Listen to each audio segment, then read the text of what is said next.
Hi, I'm Chef Andrew Selz. In this Gourmet Seafood segment, we're going to be featuring how to prepare Gulf Jumbo Lump Crab Cakes. The real art in making a jumbo lump crab cake is actually making your batter first and then just gently folding in your crab meat. And that's the whole price point of getting jumbo lump crab meat. So let's start with the whole recipe. First, we take a couple eggs. Now, large eggs are good, and you can figure about 2 eggs per pound. So here's our eggs. We're going to put a little bit of Old Bay seasoning in there. That's one of my favorites down here on the south. And then a little bit of panko breadcrumbs. This panko is also known as Japanese breadcrumbs. So we want to put this in here, and that's our binder, the panko and the eggs. Of course, a little bit of salt and pepper. I really prefer kosher salt, or sea salt, better yet. A little bit of cracked black pepper. And what we do now is add just a touch of mayonnaise. Now, in this particular case, I just want to make this into some kind of a small batter. And eventually, when this is all mixed together, we then will fold in our crab meat. From there, we'll actually mold the crab cakes. So what I want to do here is make sure this is well emulsified. I don't have any chunks of salt or pepper or Old Bay that may be predominant in the rest of the recipe here. So now, this is absolutely perfect. Last touch for this now, a little fresh dill. I'm a big fan of fresh herbs, especially dill with crab cakes. A little bit of fresh lemon juice. You can't beat that. If you're a lime fan, no problem. You can use lime juice, absolutely. And then we go ahead and we fold in our crab meat. Remember, I said about 2 eggs to a pound. This is just about a pound of crab meat here. And now what we want to do is gently fold in the crab meat into the batter. Now, in the case that your batter and your crab meat are too loose, you absolutely can go ahead and add just a little more of the breadcrumbs, and that is your binder. You know, I'm not a big fan of peppers and onions and all these things. I think when a customer really wants crab cakes, they just want crab. So here, you see I'm a little bit loose, so just last minute, a little more panko. And now you can even see it. You can smell it, you can feel it. This is going to make a wonderful crab cake. Our next step will be molding the crab cake. I like to mold them and refrigerate them for about an hour at least. This way you'll have a much better chance of having a true crab cake and not falling apart on you when you're cooking it. So using a ring mold, coffee cup, soup bowl, it doesn't matter. I actually put the mold down and then gently, not smashing the crab meat, just put it inside the mold. I wouldn't want the crab cake to be more than an inch high because then you're going to have trouble cooking it all the way through. So just gently tap it down, and you'll see you'll have a perfectly molded crab cake, and then you just carry on one after another. From this point, I want to go ahead and put it into the refrigerator 1 hour, and then you go ahead and sear off the crab cakes. Our next step is to lightly sear off the crab cakes, golden brown on each side. Just get the spatula underneath, but I always like to put the grease away from me when I turn the crab cake. So there you are, golden brown. Then we go ahead and we finish them in the oven at 350 for about 20 minutes. Now it's time to remove the crab cakes from the oven, and as you can see, again, about 25 to 30 minutes. They're totally well browned, very fluffy. You can see the juice coming right out of them. This is just wonderful. And this is award-winning crab cakes by Chef Andrew here, shall I say. I would present them like so. I also made a little bit of a spicy mayonnaise to go with these. I think that makes a wonderful dipping sauce.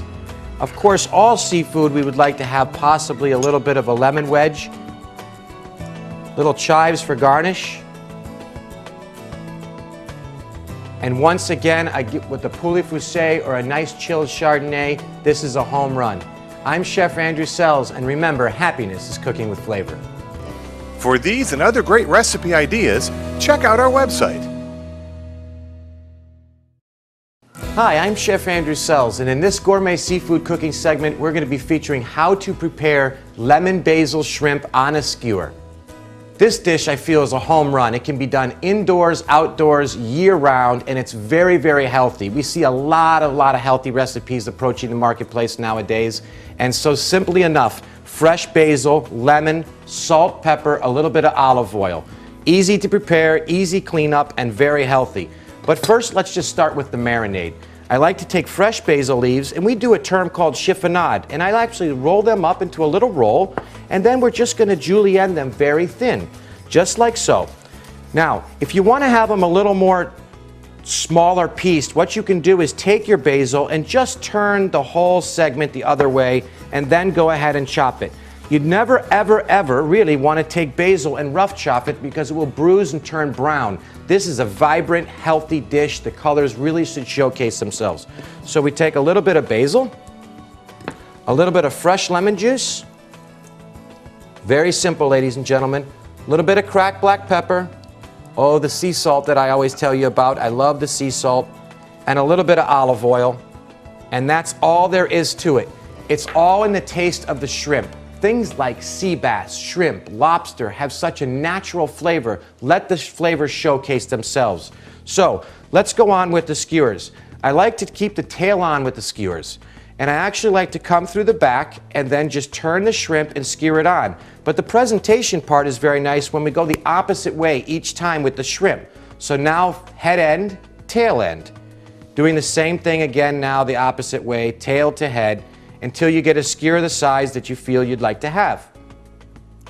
At this point, I've already prepared a couple other skewers. So now what we want to do is just put them into some kind of a dish, casserole dish, it doesn't matter. And I'd like you to marinate them for at least 2 hours. But just remember, the more citrus you have, is more what's going to happen is burning the seafood. So no more than 2 hours or your seafood's going to end up to be a bit mealy in the cooking process. So from here, we go ahead, we're going to marinate it for about an hour to an hour and a half, and then we'll sear it off. Once your oil is hot, you gently want to sear off the skewers. So one at a time, again, putting the oil to one side so you don't burn yourself. Lay the skewers in from top to bottom. You can smell the fresh basil, pure olive oil. This is absolutely a wonderful, healthy dish. And what we're going to do here is we're just going to sear them on both sides, and then we'll put them in the oven for about 5 minutes. If you cook them at a low temperature, you really do not need to finish them in the oven. And the sauce is just what it is. It's just marinated basil, lemon, olive oil. It doesn't get any better. So what we want to do here, as you see, the shrimp is starting to get pink on one side, and we gently just turn the skewer. Now, if I was doing this outside on the grill, it would be the same process. Nothing's going to change. The shrimp's going to turn pink. You just turn the skewers over. That's all there is to it. In the grill, when you're working with the grill though, I would want to close the lid and kind of capture the aroma for about 5 minutes or so. But this is it. We'll put this in the oven. We'll take it out in about 5 minutes. Now, taking the shrimp out of the oven, remember it's only been in the oven for a minute or two. We could have let this finished cooking stovetop, or we could have done it on the grill. If you're going to finish it in the oven, only a minute or two, as we mentioned before. Now, this is a beautiful dish. Again, all seasons. I like to have the skewers around the holiday times. I think it's something that can be served as an entree, appetizer, or an hors d'oeuvre. In this particular case, I really think it's outstanding with just a little bit of fresh lemon. Let the basil come out as we showcased it before. And I really recommend a beautiful crisp French champagne with this. Doesn't have to be expensive. This is a great party dish for the holidays. I'm Chef Andrew Selz, and remember, happiness is cooking with flavor. For these and other great recipe ideas, check out our website. Don't forget to pick up a great wine at Anna's Fine Wines for your next gourmet meal, and some great sauces for your meal, the Chef Collection right across the hall. Hi, I'm Chef Andrew Selz, and in this Gourmet Seafood segment, I'm going to show you how to prepare poached salmon with a beautiful chilled dill sauce. Poached salmon, what a great dish. Normally during the summertime, nothing wrong with doing it over the fall and the winter months, but this is a dish that's very delicate. Not only can it be used and served as a hot entree, you absolutely can poach salmon, chill it, and then later, the next day, the next week, that afternoon, you can actually use it as a chilled piece of salmon on salads. So it's very versatile, I like it very much, but let's talk just the proper way of poaching the salmon. The first thing I do is I start off with what we call a court bouillon. And basically I have a little bit of fish stock here, and I've added a little bit of white wine. A Chardonnay or a Pinot Grigio, this is something I really would prefer to have inside this court bouillon. But as you see, we have a very, very gentle simmer. That's exactly what you're looking for. And now we want to infuse this liquid before we put the salmon in. So, in this particular case, we said we were going to have a dill sauce. Let's complement the whole poaching liquid with a little bit of dill. So we have some dill here, a little bit of pepper, cracked black pepper, a little bit of salt, not too much. There's really no need for this at this time. Really, the salt would kind of finish off in the finishing sauce, but I like it because the salt gives me an even simmer. And then I like to just put some whole fresh cut lemons. And this really, right now, if you can smell this broth, it's fantastic. It's about a 15-minute recipe, very easy, very user-friendly. And again, the health thing, this is all about being healthy. Once we have this perfect simmer and the flavors have culminated into one liquid, now we're going to go ahead and actually just poach the salmon. So it needs to gently lay inside there, and the only thing you need to make sure when you're poaching any kind of fish is that the water is just coming to the top. We'll let this go stovetop here. You could put a lid on it. I'd prefer not. In about 15 minutes, we'll take this out. It's going to be wonderful. And I really prefer to use the salmon with skin off. So when you go to your local fish market or grocery store, just tell the butcher you'd like to have the salmon fillet skin off. Now's the time to make a great dill sauce to go with the salmon. I can't tell you how wonderful this smells. And again, simplified sauce. You can do this while you're watching the kids. It's a very easy process. No labor intensive whatsoever. We take a little bit of lemon, and we're going to take a touch of sour cream. Can be low-fat sour cream if you care. It doesn't matter. Also the same with the mayonnaise. Can be regular or low-fat. So a little bit of mayonnaise in here. A little touch of salt and pepper. And then a little bit finishing off with the same flavor as the court bouillon, a little bit of the fresh dill. I'm just mixing up the sauce a little bit, and we're going to let this chill. As soon as the salmon's done, we're going to let it rest just to cool off a little bit and apply this wonderful sauce, and you're ready for a treat. Okay, so here is our poached salmon. And now remember, I said just a light simmer. We have our beautiful court bouillon.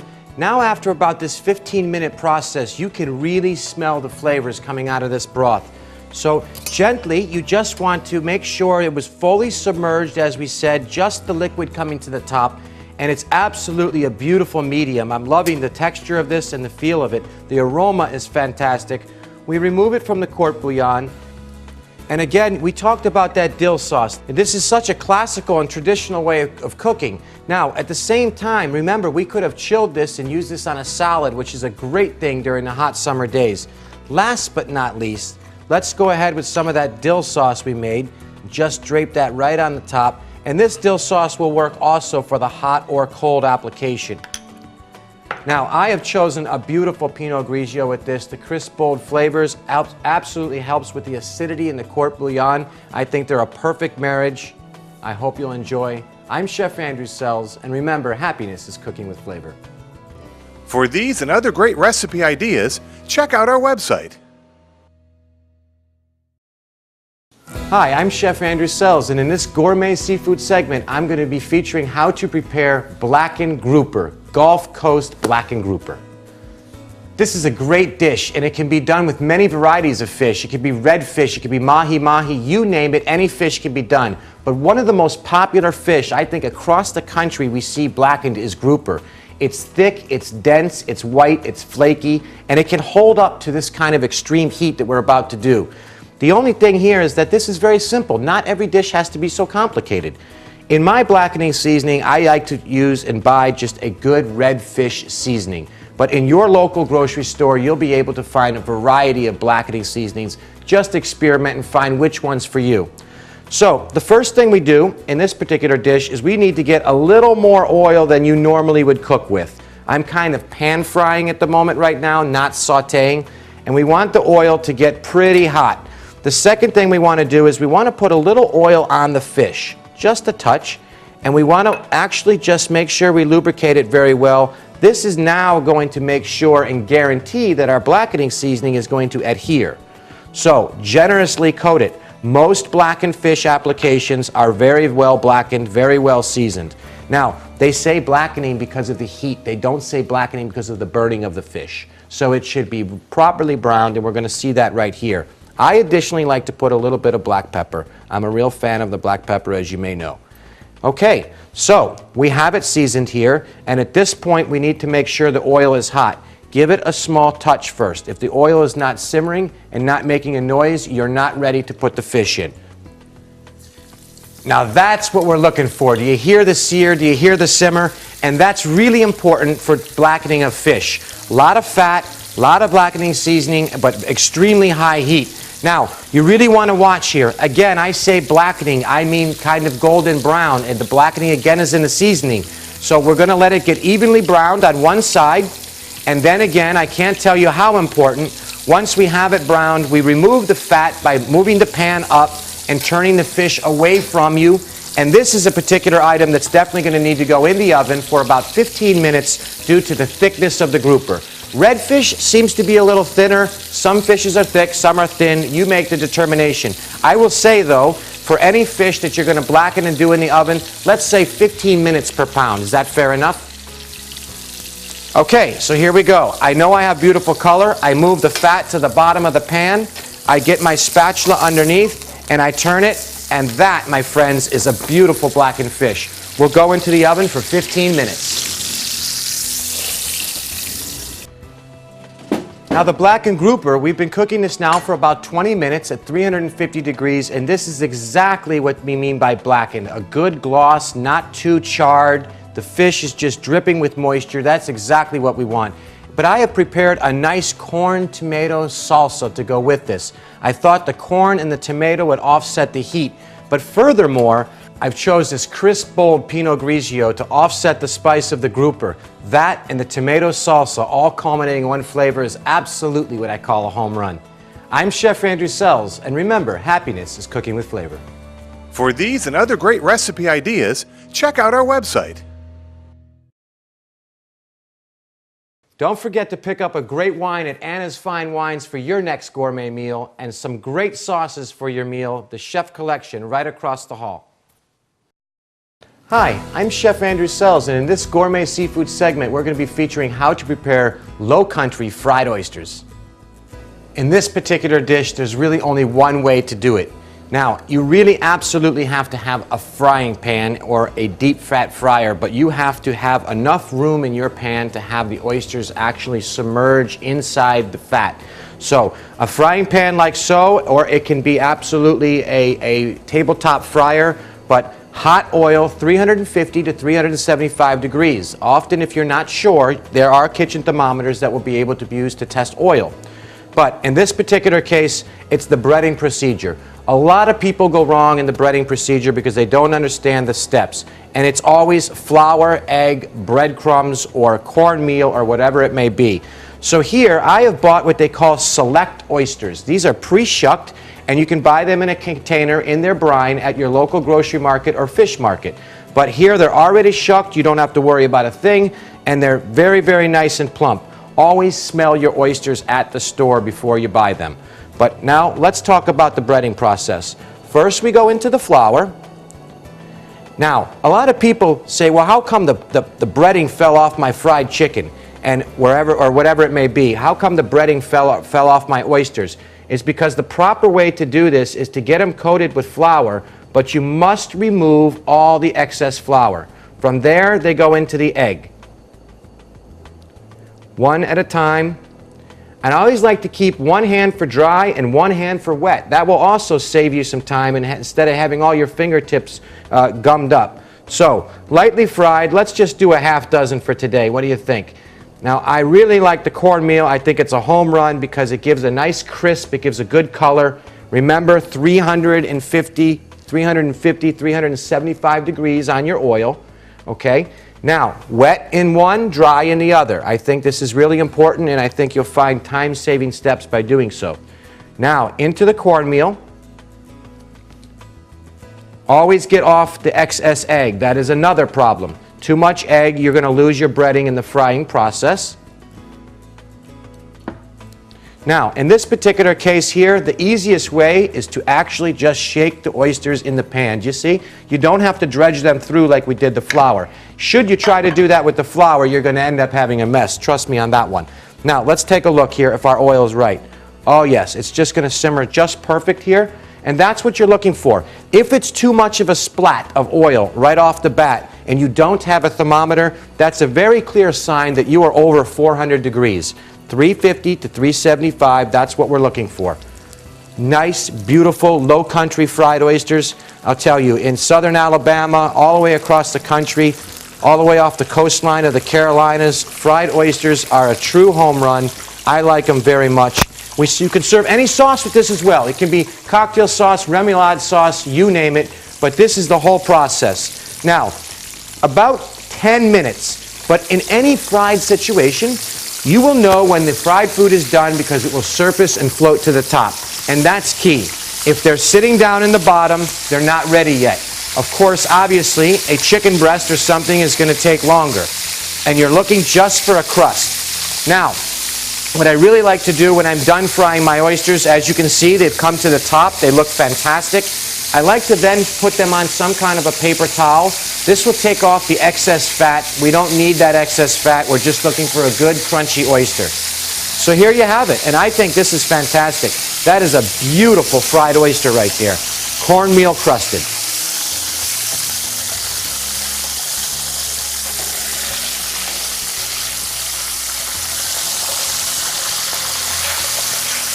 Now that's a home run. And it's just that easy. Having a natural cornmeal crust like this is how we do it down here in the bayou. And I've made a wonderful remoulade sauce for you, which I really think is a perfect marriage. Better yet, let's just go all American with the wonderful ice-chilled Coors Light. It doesn't get any better than this. There you have it, New Orleans oysters. I'm Chef Andrew Selz, and remember, happiness is cooking with flavor. For these and other great recipe ideas, check out our website. I'm Chef Andrew Selz, and in this Gourmet Seafood segment, we're going to be featuring how to prepare a New England lobster boil. This is a great dish for the winter months, really popular over the summer months, but I'll tell you what I like to do. I love to culminate all the flavors in a true New England lobster boil. But you know, it starts with the lobster. Everybody sometimes says, well, how do you know what's bigger, better, smaller? How do you buy it? Where do you buy it? First of all, I would only buy a Maine lobster or any kind of live lobster that is coming out of a fish tank. So this would be your local fish market or your grocery store. The second thing is, when you get the lobster, there needs to be movement in the lobster. As you can see, this one's giving me a little challenge here, but there has to be movement in the lobster. Also, size does make a difference. The bigger the lobster, the tougher it is. I often would buy 2 1-pound lobsters for myself instead of 1 3-pound lobster all the time. And also looking for if it is a male or female. There are 2 upper fins here. They're very soft. If they're very soft, they're a female. If they're very thick, kind of like the legs, then they're a male. You will see predominantly that you're going to get a female lobster. That is the most sold in the marketplace. It's a gem if you can find a male. But that's all I really got to tell you about the lobster here. And let's talk about really the package. Now, I like to use this netting. You might find this at your local seafood market. You might be able to find it online if you need a lot of them. But in your seafood market, you should be able to find it.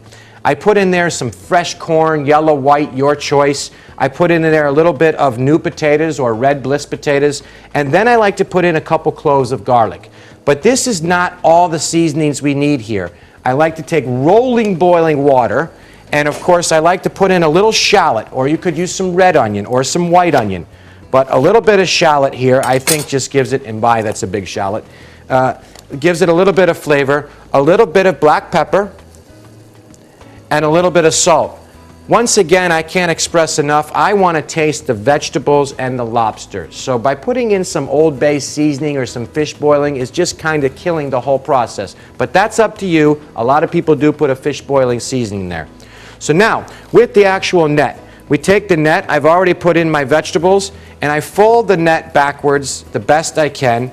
And because the lobster actually has so many sparks and so many sharp ends to it, what I like to do is fold the tail under and feed the lobster into the net backwards. This will prevent you from getting snagged up on the pointy ends and the claws and the top of the head. So we put the lobster in like so. We give it a nice twist, just like any other bag. We give it a little tie. It doesn't get any better than that, ladies and gentlemen. Nice into the court bouillon. And I'm going to, give you the rule of thumb with the lobster, 15 minutes per pound. Okay, it's been about 15 minutes on the lobster boil, and I can't tell you the aroma. This is the best as it gets. This is a home run. This is something you would see absolutely in New England. We've netted our lobster, our corn, everything has come together. Look at this dish. I'll tell you what. Now here's what I would do. If I was at home, I would put all of these bags on a beautiful platter, kind of cut them open, let everybody serve family style, and with a crisp champagne, you can't beat the flavor. I'm Chef Andrew Selz, and remember, happiness is cooking with flavor. For these and other great recipe ideas, check out our website. Don't forget to pick up a great wine at Anna's Fine Wines for your next gourmet meal, and some great sauces for your meal, the Chef Collection right across the hall. Hi, I'm Chef Andrew Selz, and in this Gourmet Seafood segment, we're going to be featuring how to prepare Mediterranean swordfish. This is healthy and wonderful. This is an amazing dish. You know, swordfish. So many people do not know how to cook swordfish, and actually, you know what? Swordfish should be treated just like tuna. Medium rare, medium, but not well done. I love swordfish because it is clean, it is absolutely not fishy, and it really holds up well on the grill. But today, we're actually going to pan-sear it. A grill is a great application, though, for swordfish. And then, so many varieties of things can be done with swordfish. So let's go to the Mediterranean just for a minute. We've got Kalamata olives, Greek olives, we've got fresh garlic, marinated artichoke hearts, fresh tomato, a little lemon, capers, salt, pepper, and olive oil. It doesn't get any better than this. The only thing I can say would be better is to maybe just have a wonderful little Greek salad as a side component. But let's just start with actually our sauce here. We're going to take a little bit of fresh garlic. Now in this particular case, I don't want to really mince my garlic. You know, a lot of recipes call for 2 tablespoons, 3 tablespoons of minced garlic. You want this to be rough chopped. This has got to be earthy. And also with the artichoke hearts, maybe we're just going to cut them in quarters. So these I was bought at the store as half artichoke hearts. We'll take them into quarters. So we've got all the garlic, we've got the artichoke hearts, Kalamata olives.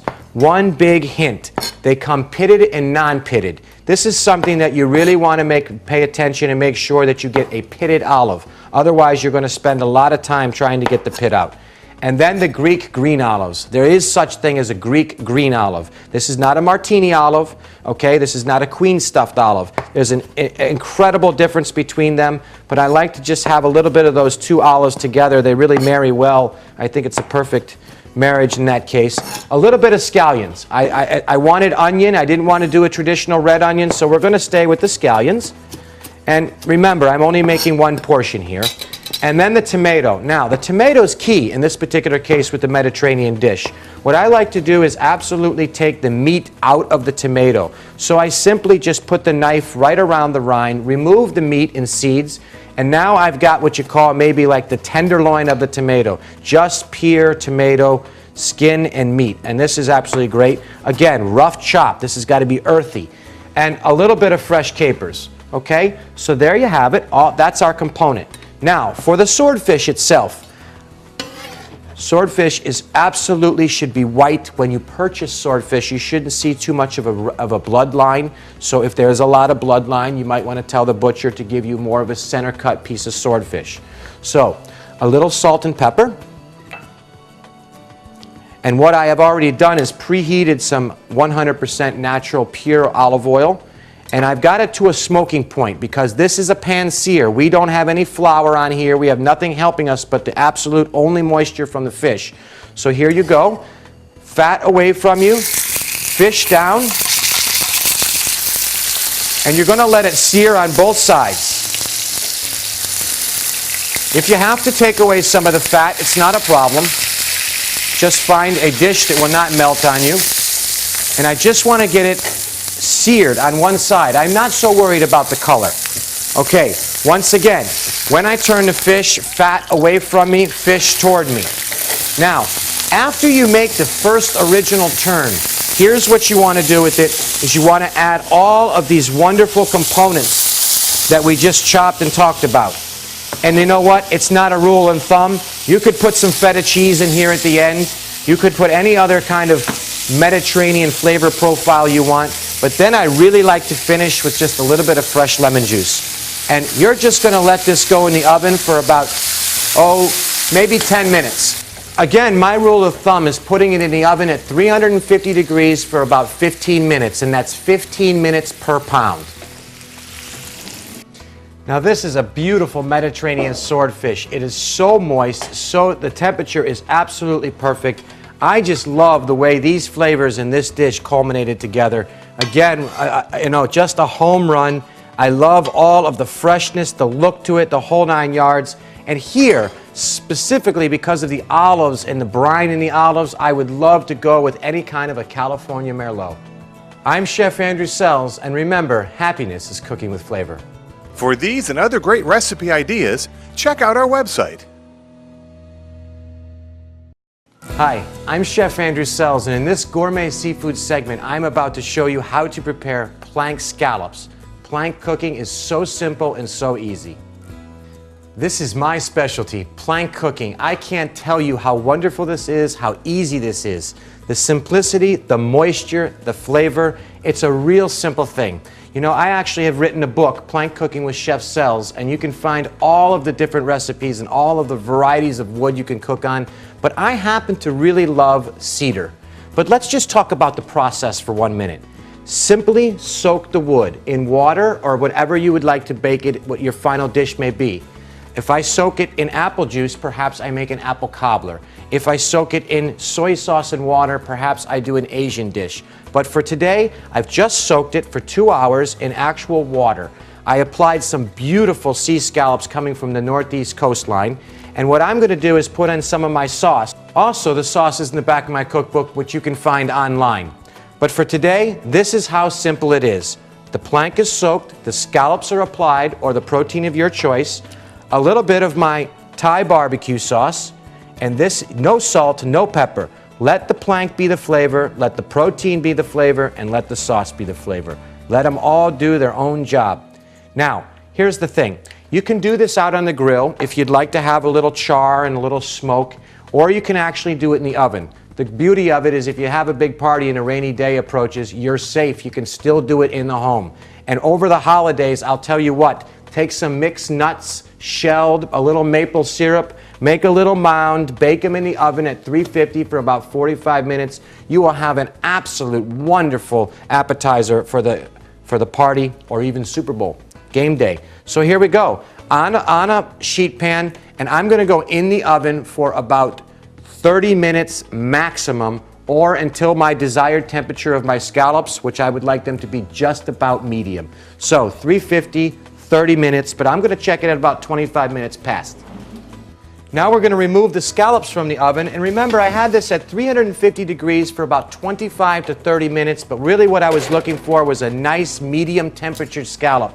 And this is exactly how you would do this at home, and you put this in the center of the table and everybody kind of eats family style off of it. It is absolutely wonderful. I encourage you to do plank cooking. I would enjoy this with a nice poulet foussé or a well-chilled Chardonnay. I'm Chef Andrew Selz. Join us next time, and remember, happiness is cooking with flavor. For these and other great recipe ideas, check out our website. Don't forget to pick up a great wine at Anna's Fine Wines for your next gourmet meal, and some great sauces for your meal, the Chef Collection right across the hall. Hi, I'm Chef Andrew Selz. In this Gourmet Seafood segment, I'm going to show you how to prepare rare seared Hoisin glazed tuna. In this particular dish, this dish is very close to me because I love Asian cuisine and I happen to have a real profile for Asian cuisine. Let's just talk about the tuna to start. You know, when you go to your average butcher shop or your fish shop and you go to the grocery store, wherever you purchase your seafood, it is very important if we are going to eat tuna, raw, rare, or even medium rare, you want to ask specifically for grade A or grade B tuna. Certain tunas coming from the belly and from other parts of the fish are not really desired to be eaten at that temperature. So this is like the filet mignon of beef. And that's exactly what you need to ask for, grade A or grade B tuna. Now, this is going to be Hoisin glazed, and I really have just a love for the Asian cuisine, but the first thing we need to do is just season and sear the tuna by itself, then apply the glaze afterwards. Now, as you can see here, I have a product line, and I would also use my Thai barbecue sauce or my Thai citrus dressing. but any of these kind of Pacific Rim combinations really work well with the tuna. So let's start.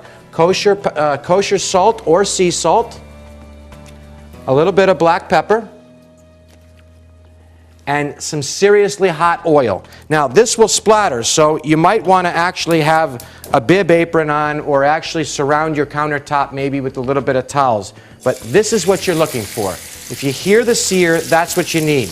Now, most importantly, not just with tuna, but this is with all red meats, and I'm talking about beef as well. You have to sear all 4 sides. That's what seals in the juices. If you only do the top and bottom, your moisture will release on the other sides. So what I want to do here, because I love rare tuna, sushi is a very popular thing nowadays. The #1 cuisine out there is Asian cuisine nowadays. So I want to get all 4 sides. I'm not so worried about the brown color of the sear. I just want the fish to sear. And where we're going to get the color is when we apply the hoisin sauce or another product of your choice. So we've got them seared on both sides. Lastly, on this side. Now, remove your excess fat, because what's going to happen? The sugar content in most Asian sauces, soy sauce, hoisin sauce, plum sauce, they will really start to burn easy. So you want to get rid of the oil so there's no caramelization there. Then at this point, I want to apply the hoisin sauce and be generous. Be very generous, because it's a great sauce. And we're just going to kind of make sure it is well coated all around the fish the best we can. A lot of it will end up in the bottom of the pan. That's okay. A true hoisin sauce and a quality hoisin sauce will absolutely stick to the fish. Okay? Just about 2 minutes in the oven with this specific piece of fish, because it is absolutely thick. But I would never put the tuna in the oven any other way. If it's an inch thick or less, I would not put it in the oven. Sear, glaze, and serve. In this particular case, we're going to go 350 degrees for about 3 to 5 minutes. Now, taking the tuna out of the oven. Remember, I had it at 350 for about 5 minutes, maybe 3 or 4 or 5 minutes, but only because I had a very thick piece of tuna. Normally, a perfectly seared rare to medium rare tuna is absolutely going to be done on the stove, all 4 sides as I showed you, and now we just finished by putting it on the plate. A little sesame seeds I really think goes well with this. And I'll tell you, if you wanted to put aside with this dish a nice Asian slaw made out of Napa cabbage, a nice kind of Asian or jasmine Pacific Rim rice would really work well with this. But once again, I think a crispy poulet foussé or a nice crisp chardonnay would be absolutely wonderful with this dish. I'm Chef Andrew Selz, and remember, happiness is cooking with flavor. For these and other great recipe ideas, check out our website. Hi, I'm Chef Andrew Selz, and in this gourmet seafood segment, I'm going to take you on a trip to Baton Rouge, Louisiana, where I'm going to prepare for you sauteed snapper with a crawfish and sausage cream sauce. Here we are down in the bayou with this authentic dish. Now this dish normally would call for redfish, but I wanted to take it a step higher and give you some true Atlantic snapper. So we are going to go ahead and we're going to flour this snapper. I'm going to show you how to properly flour and saute a piece of fish. And then, very easy, I'm going to show you how to do a wonderful sausage Creole kind of cream sauce. So, starting with the fish, I like to skin my snapper on the back a little bit, but leaving majority of the skin on. Whenever you have a fish that has a tough skin, you might want to consider scoring the skin. This will prevent the fish from bellowing up during the cooking process. So, let's take the fish, turn it back to skin side down. We'll season it with a little sea salt and kosher salt mix here. A little bit of cracked black pepper. And I also like to actually dredge it in some seasoned flour. A lot of people wonder why sometimes dishes taste a little dull. Absolutely put some salt and pepper into your flour, and it's commonly the term called seasoned flour. Now, from here, this is a very important process. Once you go ahead and you actually flour your fish, it's so important to get off all of the excess flour. Otherwise, you're going to have clumps and you're going to have burn marks in the final fish presentation. It needs to all come off as much as you possibly can, so just give it a gentle pat like so. Okay, now, Oil, nice and hot. I'm going to say about 350 degrees, and we're doing a pan saute here today. So, sauteing is not pan frying. It's very, very little fat, just enough to coat the bottom of the pan. Okay? There you go. You hear the noise. There's a lot of things happening. This dish is what I truly call a home run. Now, a little bit of andouille sausage. You can have it in any shape you want. I like to have it in kind of a rough look. I have a little bit bigger pieces than normal. I also want to keep my sausage very similar to the size of my crawfish tails. So you can get crawfish tails in your local seafood market, and they'll probably come frozen in a 1-pound bag. You can also get fresh crawfish, boil them yourself, and you can actually take them out of the shell. It's a lot easier just to buy them pre-shelled in a 1-pound bag in the freezer department. Now, I want to make sure I have a golden brown. We often call that in the southern Louisiana, they call that doré. So if you brown it just lightly, that is the French term for golden brown. And for the sauce, we will have the sausage, we'll have a little scallions, a little white wine, a little crawfish. This is going to be absolutely fantastic. Now, here's another point. Once I sear the fish, I absolutely want to take the fish out of the pan and continue to make my pan sauce in the same pan the fish was to culminate all the flavors together. So, with that being said, I'm not as brown as I would like to be, so we'll let it go a little further. And the crawfish, I just want to go through them, and I want to just double check that where they were pulled out of the shell, that I don't have any kind of the membranes and stuff from the head of the crawfish. So it's just take a look. You'll see there'll be very dark points at the end of the crawfish tail, and they're just not eye appealing. They're fine to eat, just not eye appealing whatsoever. Okay, so I've got equal sausage, equal crawfish. I'm pretty sure my snapper is right on the money here. Absolutely, there I am. That is a nice golden brown. Just where I'd like to have it. This one could have been a little more brown, but it's all right. The sauce is going to go over the whole final presentation. So let's go ahead and put these in the oven at 350 degrees for about 10 minutes. I just want to cook these through while I'm making my pan sauce. So, 350 degrees. Now let's continue with the sauce. I've actually got a little bit of residual fat to the bottom. That's fine. No need to add any more. Let's start off with the crawfish tails. A little bit of the sausage. It can be andouille, it can be chorizo, it can be whatever you want. Note, chorizo, very spicy. So if you're going to put chorizo sausage in there, about half the amount to your crawfish. But if it's andouille, it can equal parts or more. We'll put in a little bit of the scallions. Just a touch of salt and pepper again, because I don't know if the sausage has been seasoned or the crawfish, being that it's a bought product. Now, let's let it just kind of culminate a little bit there, and then we're going to deglaze with a little bit of white wine.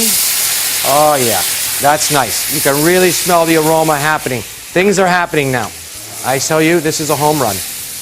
Okay, we're going to let the wine reduce just for about 3 or 4 minutes, or until what we call sec. We just want the wine to come down where there's almost very little residual wine sitting in the pan. Now that the wine is properly reduced, and this is what we call demi-sec, it's almost down to the bottom, nothing left, this is the time to go ahead and add the heavy cream. Now, let the cream reduce by about half. You definitely want to have some sauce. You don't want it to be totally reduced. Now, having added the cream, I have now unbalanced my salt and pepper level, so I'd like to just put a little more salt and pepper because I have added a neutral cream. Okay, we're going to let this sauce finish, and then we're going to go ahead and pour it on the fish as soon as it comes out of the oven. Now we're going to take the fish out of the oven, 350 degrees. Oh, it's just absolutely cooked perfect. You can see the moisture coming right out of the fish. And we just want to plate this up now with our reduced sauce. You see the beautiful orange color. This is a home run. So, we'll put the snapper on the plate. We'll take a little bit of the sauce here with the sausage and the crayfish. Oh, the aroma is beautiful. Put a little bit of the sauce on the plate. It doesn't get any better than that. Now, the only thing I can say that would be better would be enjoy this dish with a nice Pinot Grigio. I'm Chef Andrew Selz, and remember, happiness is cooking with flavor. For these and other great recipe ideas, check out our website.